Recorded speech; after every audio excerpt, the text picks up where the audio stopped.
إن الحمد لله نحمده ونستعينه ونستغفره ونعوذ بالله من شرور أنفسنا ومن سيئات أعمالنا. من يهده الله فلا مضل له ومن يضلل فلا هادي له. وأشهد أن لا إله إلا الله وحده لا شريك له وأشهد أن محمدا عبده ورسوله.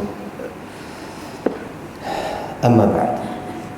Terima kasih kepada Tuan Imam, acara majlis, ahli tuan kuasa masjid, sidang hadirin, tuan-tuan, puan-puan, saudara-saudara, saudari-saudari yang dikasihi dan dirahmati Allah Subhanahu wa taala sekalian. Alhamdulillah, syukur kepada Allah Subhanahu wa taala dapat bersama-sama dalam menunaikan salat berjamaah di sini. Saya kat tempat lain tadi. Itu belum habis je salat tarawih. Dan dapat bersama-sama dalam majlis ilmu dalam program anjuran MAIPS, Majlis Agama Islam Negeri Perlis, yang mana saya diberikan tajuk, ada tajuk yang spesifik, iaitu tafsir daripada surah Al-A'raf ayat yang ke-23. Firman Allah Subhanahu wa taala, qala rabbana zalamna anfusana wa in lam taghfir lana wa tarhamna lanakunanna minal khasirin. Tuan-tuan dan puan sekalian, ayat ini tentunya berkaitan dengan doa yang sering kali kita baca, yang kita pun tahu makna dan isi kandungannya. Cumanya jika kita teliti kisah daripada ayat ini, bila kita nak melihat tafsir ni, ada banyak perspektif yang perlu kita lihat dalam mengkaji dan meneliti soal tafsir bagi setiap ayat-ayat Al-Quran. Cumanya untuk ayat ini memadai dengan kita melihat ayat-ayat yang sebelumnya. Ayat-ayat yang sebelumnya menceritakan tentang peristiwa Adam dan Hawa.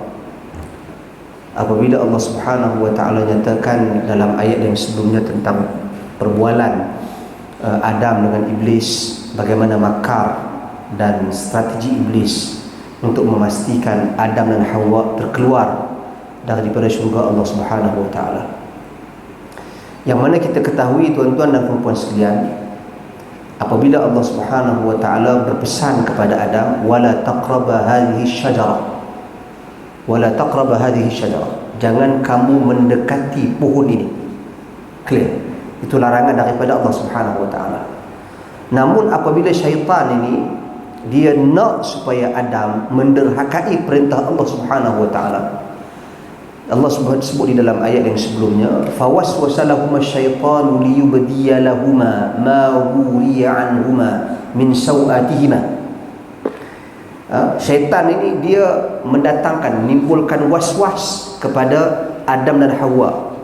Matlamat dia timbulkan waswas itu adalah untuk memastikan Adam mengingkari perintah Allah Subhanahu wa taala, mendekati pohon yang Allah larang.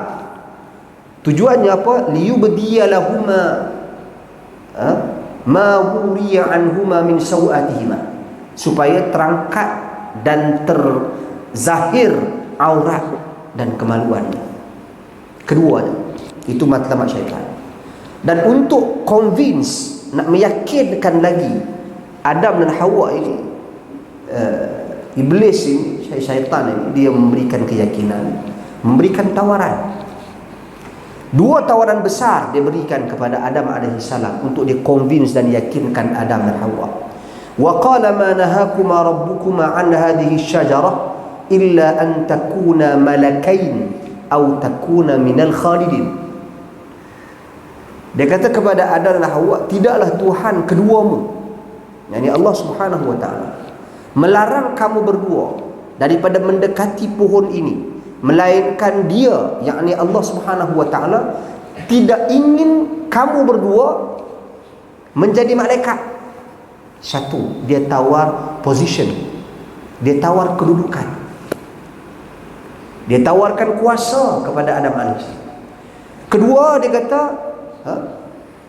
pertama, malaikat au takuna minal khalidin, ataupun Allah tak nak kamu berdua kekal dalam syurga selamanya. Kedua, dia tawarkan kemewahan. Ini dua tawaran syaitan kepada Adam untuk memastikan Adam dan Hawa melanggar perintah Allah Subhanahu wa taala. Sebelum kita nak pergi kepada doa tadi, taubat Adam dan juga Hawa ini, yang merupakan fokus tajuk kita pada malam ini. Ini kita kena faham. Tawaran kuasa dan juga tawaran kemewahan, yang mana dua perkara ini merupakan selain daripada soal wanita dan sebagainya. Ya? Dua perkara ini menyebabkan dunia pada hari ini huru-hara. Negara huru-hara, soal politik yang uncertainty, tak stabil, disebabkan perebutan kuasa yang tak kunjung sudah. Dan manusia-manusia yang masih inginkan kedudukan, yang mengejar kedudukan, yang mengejar kemewahan, tak habis-habis lagi penyakit itu, tuan-tuan dan puan sekalian, bergaduh sesama sendiri. Ini realiti yang berlaku. Tak kira lah politik mana ke, tak kira. So ini satu perkara yang saya kira perlu kita muhasabah. Taubat Adam dan Hawa ini hasil daripada terkesan mereka dengan was-was yang ditimbulkan oleh syaitan, hasutan iblis, yang menjadikan mereka melihat position itu, malaikat, pangkat tinggi itu. Kedua, kemewahan syurga. Apa tempat yang lebih mewah, yang lebih hebat daripada syurga Allah Subhanahu wa taala? Tentunya Adam nak kekal. Fitrah sebagai manusia nak benda tu. Cuma Adam terlupa, simple saja, dia terlupa sebagai manusia, sifat manusiawi, dan tentunya takdir Allah untuk utuskan Adam ke atas muka bumi. Itu tentunya plan yang Allah Subhanahu wa taala susun aturkan. Dan syaitan bukan sekadar itu. Dengan dua tawaran ini disusuli dengan dia nak convince lagi, dia nak yakinkan lagi Adam. Apa dia kata? Wa qasamahuma inni lakuma laminan nasihin. Syaitan sumpah, aku ni sebenarnya nak nasihat, jangan nak menjadi penasihat. Ini penasihat 25%. Kosak. Fadallahuma bighurur. Maka syaitan menunjukkan, berjaya memberikan tunjuk ajar yang salah kepada Adam dan Hawa, yang akhirnya keduanya mendekati pohon tersebut. Diriwayatkan di dalam tafsir Ibn Kathir daripada Ubay bin Ka'ab menyatakan bahawasanya, dikisahkan Adam ni orangnya tinggi, berambut hitam, berambut lebat. Dalam tafsir Ibn Kathir, dia cuba mencapai pohon itu, buah itu. Bila dia capai, auratnya terdedah, automatically terdedah. Bila terdedah, dia berlari di dalam syurga. Sebab itu watafiqa yakhsifani alaihima min warqil jannah. Mereka berdua itu pergi mencari daun-daun di dalam syurga, pohon-pohon di dalam syurga itu, untuk menutupi kemaluan mereka, kehormatan mereka. Dan disebut di dalam tafsir Ibn Kathir, daun tersebut daripada daun pohon tin, pokok tin. Tak apalah. Dan kemudian mereka mengakui, mereka tersedar mereka dah melakukan satu kesilapan yang besar kepada Allah Subhanahu wa taala. Lalu mereka memohon pengampunan kepada Allah Subhanahu wa taala. Doa yang kita bacakan ini, tuan-tuan dan puan sekalian, qala, mereka berdua berkata, Rabbana zalamna anfusana wa illam taghfir lana wa tarhamna lanakunanna minal khasirin. Dalam doa ini, maksud dari doa ini, Rabbana, wahai Tuhan kami, zalamna anfusana, kami telah menzalimi diri kami. Zalamna anfusana wa illam taghfir lana wa tarhamna, dan sekiranya engkau tidak mengampuni dosa-dosa kami dan engkau tidak merahmati kami, lanakunanna minal khasirin, dan kami akan tergolong di kalangan golongan yang rugi. Ini adalah doa Adam dan Hawa apabila Allah Subhanahu wa taala hukumi mereka. Tuan-tuan dan puan sekalian, dalam doa ini ada 4 perkara yang besar dari sudut adab dan kriteria berdoa dan memohon kepada Allah Subhanahu wa taala. Pertama, dengan rububiyah Allah Subhanahu wa taala, Rabbana, seruan ketuhanan.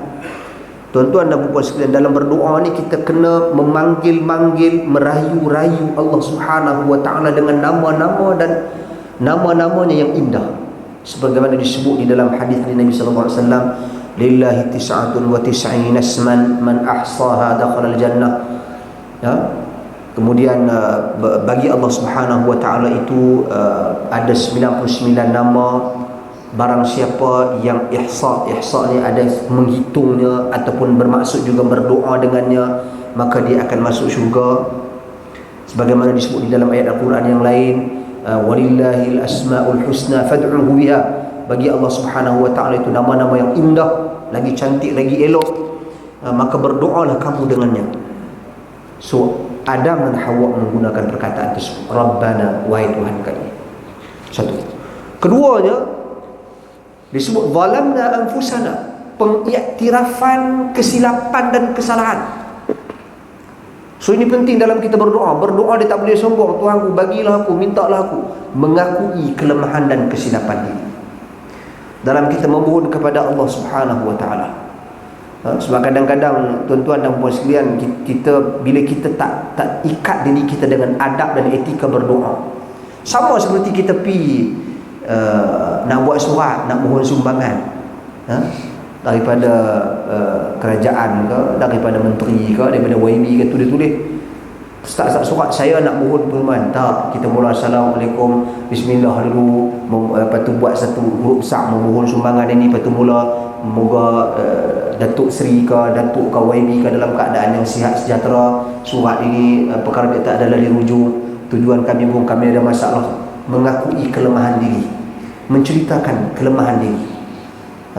Ini dengan manusia tak tahu apa yang berlaku. Allah Maha mengetahui segalanya. Adam mengakui kelemahan yang telah dilakukan. Zalamna anfusana. Itu yang kedua. Yang ketiga, wa illam taghfir lana wa tarhamna. Dan kemudian mengikat bahawasanya segala pengampunan itu dan kebaikan itu hanya daripada Allah. Dan kalau kamu tak ampun aku, dan kalau kamu tak rahmati aku, kesannya satu lagi yang keempat. Bagi tahu yang tunduk, bagi tahu kata kami hanya bergantung macam kita baca surah Al-Fatihah, iyyaka na'budu wa iyyaka nasta'in. Hanya engkau yang kami semua dan hanya kepada engkau tempat kami memohon perlindungan dan pertolongan. So, itu yang ketiga. Dan yang keempat, lanakunanna minal khasirin. Bagi tahu kesan kalau tak dapat sesuatu, ya Allah, kalau aku tak dapat ni, Allah, aku akan jadi macam ni. Kalau aku tak jadi macam ni, aku akan jadi macam ni. Kalau kau tak bagi yang ni, aku akan jadi macam ni. Bagi tahu. Kita tak boleh tipu Allah. Kita tak boleh habaq kita nak buat jalan cerita sendiri. Tak, Allah Maha mengetahui segala-gala sesuatu, segala-galanya, segala sesuatu. Jadi kita bagi tahu Allah Subhanahu wa taala apa yang kita rasa. So, 4 perkara besar ini contoh daripada peristiwa Adam dan juga Hawa, bagaimana mereka berdoa kepada Allah Subhanahu wa taala dengan penuh kesungguhan, pengiktirafan kelemahan dan kesalahan mereka, merayu-rayu dengan meletakkan nama Allah, kekuasaan Allah Subhanahu wa taala, rububiyah Allah Subhanahu wa taala, dan kemudian juga mengikat bahawasanya segala sesuatu keputusan pengampunan itu hanya daripada Allah Subhanahu wa taala, dan memaklumkan kepada Allah hasil sekiranya Allah Subhanahu wa taala tidak menerima doa tersebut. Tuan-tuan dan puan sekalian, demikian ringkas tentang kefahaman kita tentang doa Rabbana zalamna anfusana wa illam taghfir lana wa tarhamna lanakunanna minal khasirin. Dan kita kena ingat lebih besar daripada itu, tuan-tuan dan puan sekalian, peristiwa Adam, Hawa dan juga Iblis ini satu pengajaran besar dalam kita mengurus kehidupan kita pada hari ini. Saya tertarik satu kisah yang disebut oleh Al-Imam ataupun oleh Umar Al-Khattab radhiyallahu anhu.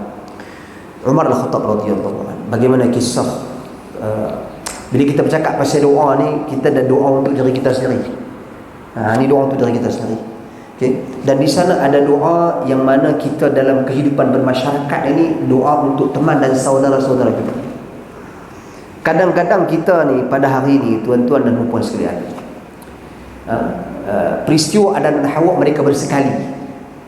Syaitan menjadi makhluk yang paling gembira melihat Adam dan Hawa dihukum Allah Subhanahu wa taala dan dikeluarkan daripada syurga. Tapi kita umat Islam, kita jangan macam tu.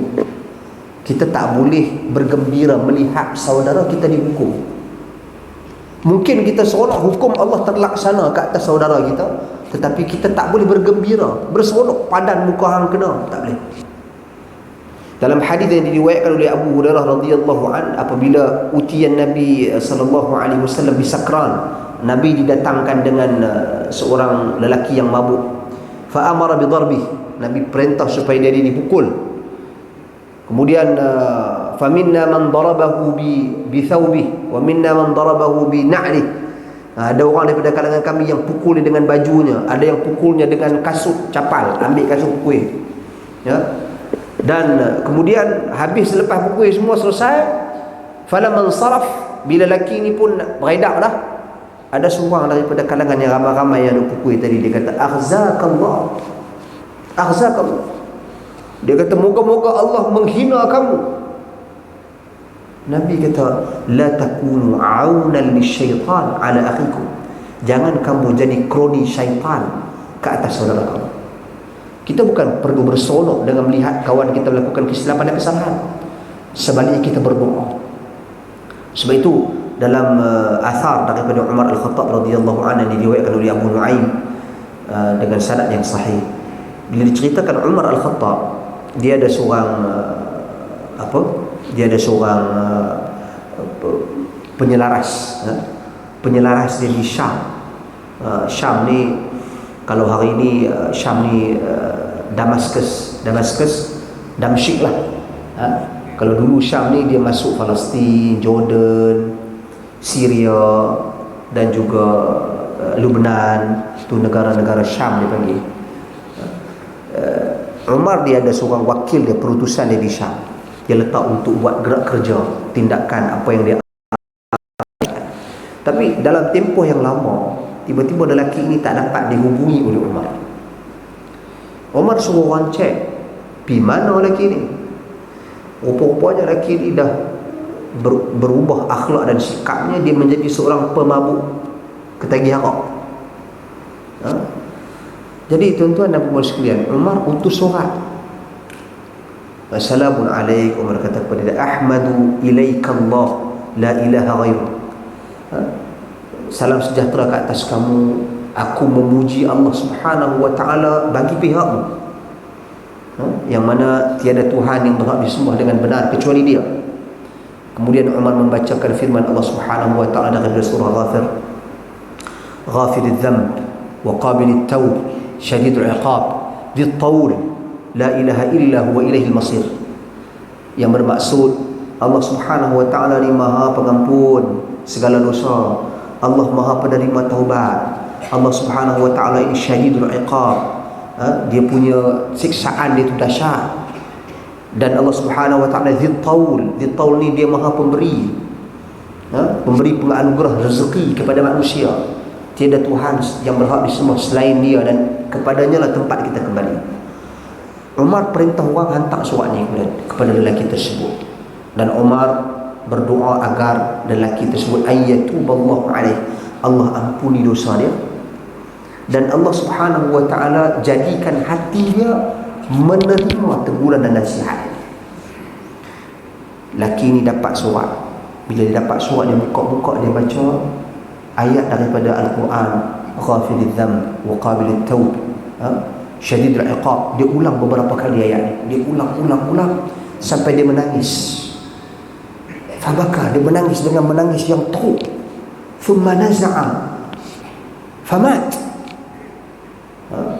Dia nazak disebabkan dia teriak teruk sangat ni, dia takut. Dia baca ayat yang Umar Al-Khattab bagi kepada dia ni. Fa ahsanan naza', dia meninggal dunia dan mati dalam keadaan yang baik.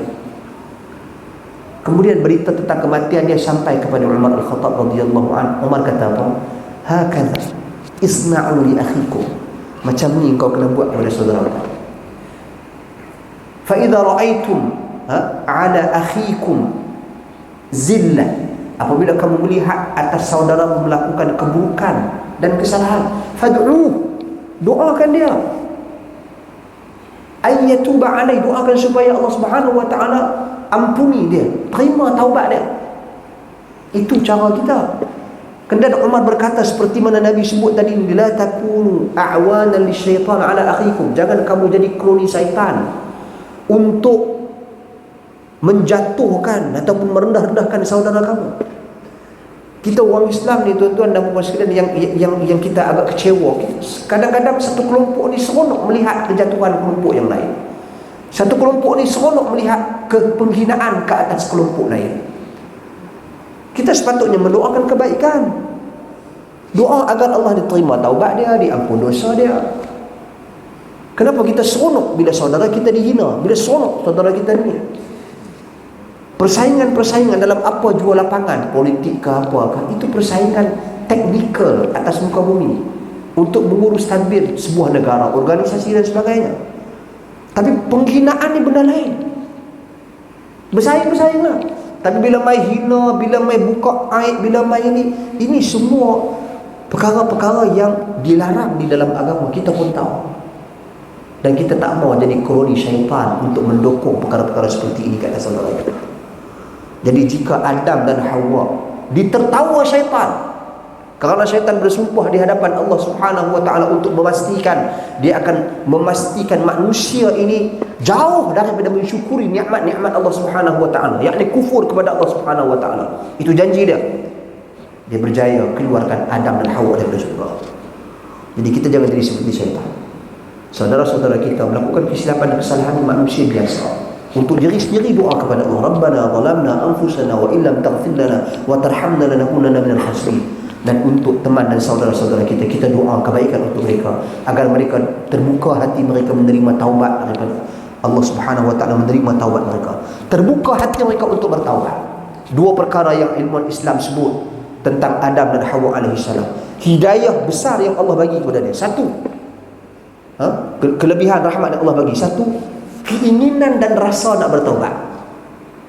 Ini tak senang nak dapat ni. Kedua, Allah terima dan kabul taubat dia. Dua rahmat yang besar. Kadang-kadang orang ni tuan-tuan, dia tak main rasa nak taubat. Ini problem ni. Kita boleh cakap dekat dia, kita boleh tegur dia, tapi dia tak main rasa nak taubat tu. Itu tak payah. Kita doa je. Dan Allah Subhanahu wa taala bergantung kepada dia nak bagi ke tidak. Tapi Adam tergolong di kalangan makhluk yang datang daripada jiwa dia keinginan bertaubat. Ini nikmat yang cukup besar. Sebab tu kita kena doa diri kita, saudara-saudara kita, agar jiwa kita ni mudah nak bertaubat. Tak keras sangat, mudah nak mengaku salah. Cukuplah kita dengan manusia susah-susah mengaku salah. Kita kadang-kadang manusia, kita nak mengaku kesalahan kat kawan-kawan kita susah. Nak abang kata minta maaf nak salah, susah. Tapi takkan dengan Allah kita nak ego sedemikian rupa. Allah Subhanahu wa taala. Tuan-tuan dan puan-puan, jadi saya kira cukup setakat itu penghayatan dalam surah Al-A'raf ayat 23, doa. Sama-sama kita doa moga-moga Allah Subhanahu wa taala golongkan kita di kalangan golongan yang jauh daripada perkara-perkara yang tidak baik. Doa Adam alaihi salam, Rabbana zalamna anfusana wa illam taghfir lana wa tarhamna lanakunanna minal khasirin. Kita golongan yang lemah, tentunya banyak melakukan kesilapan dan kesalahan. Manfaatkan Ramadan, khususnya 10 hari yang terakhir yang bakal datang, tak berapa hari lagi. Manfaatkan memohon pengampunan kepada Allah. Dan doa yang lain sekiranya mungkin ada siri yang lain telah dijelaskan. Antara doa yang dianjurkan Nabi SAW dalam 10 hari yang terakhir khususnya, Allahumma innaka afuwun tuhibbul afwa fa'fu anni. Itu antara doa yang afdal di 10 akhir yang kita dianjurkan, dituntut untuk membaca dan mengulang-ulanginya, berkaitan dengan pengampunan juga, permohonan kepada Allah agar Allah Subhanahu wa taala sucikan diri kita daripada kesilapan dan kesalahan. Wallahu a'lam. Sekira cakap itu dulu. Subhanakallahumma bihamdik, asyhadu an la ilaha illa anta, astaghfiruka wa atubu ilaik. Assalamualaikum warahmatullahi wabarakatuh.